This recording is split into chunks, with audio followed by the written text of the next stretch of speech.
Welcome to Discovery at Home. Today we have the Windy Marble Race Challenge for you today. All you need are recycled materials, a ball that's lightweight, and a straw, and then the wind from your mouth. So first things first is to design a course using your recycled materials. You want to have a starting point and an end point for your course.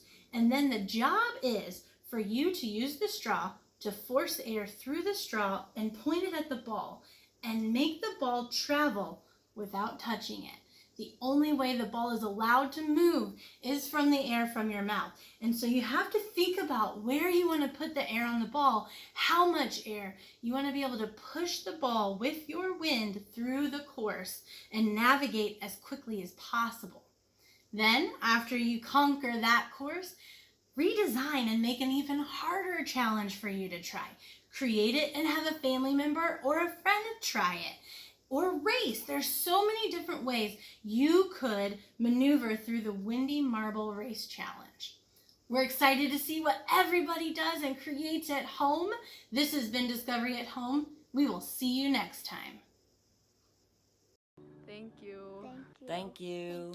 Thank you. Thank you.